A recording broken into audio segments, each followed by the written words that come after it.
years into our marriage with young children, Debbie and Rick, we used to read stories to them. Judy would read from a storybook, and I would make things up and tell stories that come into my head. I got ideas from TV commercials, magazines, neighbors, all sorts of things that happen in life. Much later in life, I did the same thing with our grandchildren, and they seemed to enjoy it, at least for a while. I normally started out with Once Upon a Time and ended with The End. Now I'm telling a love story about our life, more specifically from my point of view.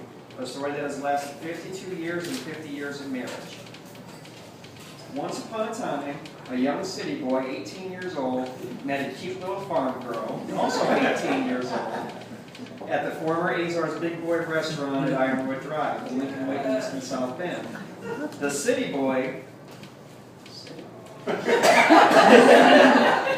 South Bend, the big city. The city boy worked there the first day it opened, hoping to last through summer before going back to school in the fall. The farm girl started as a waitress 7 to 10 days later, and the two teenagers became casual friends.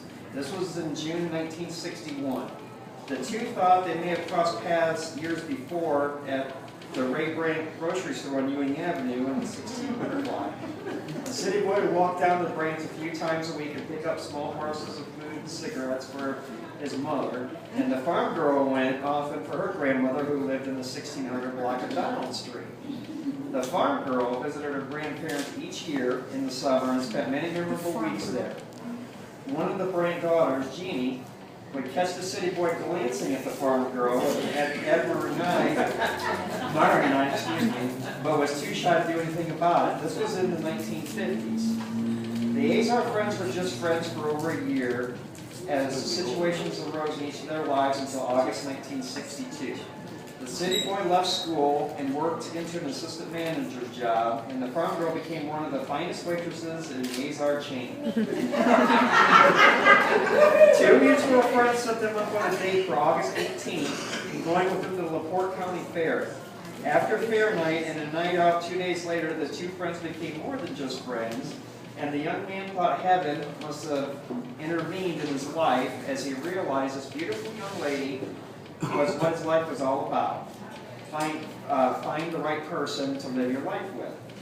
Ron and Judy were married on May 30th, 1964. Ron stayed in the big boy chain until 1966. Many promises to him didn't happen, and he left and soon secured a job with UPS. Judy had a few part-time jobs but stayed at home with the children. Debbie, born in 1966, and Rick, born in 1968, who he was more real life than Debbie.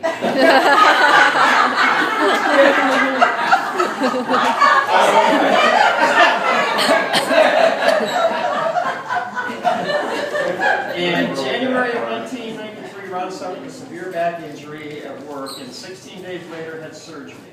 The surgery left him in great pain, but the skilled surgeon had removed the debris from a ruptured disc and gave him a timetable to allow him to get back to work. He needed another year to get into the new pension system, and another year driving the big brown truck was difficult but rewarding as he retired in June 1994 after 28 years of service. UPS rewarded him with a nice shiny watch for all his trouble.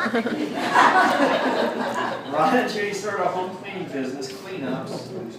Very clever, by the way. Which Judy actually started in 1993 after the death of her mother. Retirement back in September 2008, and life has been good since then. Many memories and special events have taken place since August 1962. With our two children, we spent many days, weeks, and time away from home together. We both cherished the time when our children were little tykes. The many trips down to Ray's, the 5 and dime store on Miami Street, where we enjoyed Cokes and little gifts from Ray and Betty Brandt from our Fox Street home.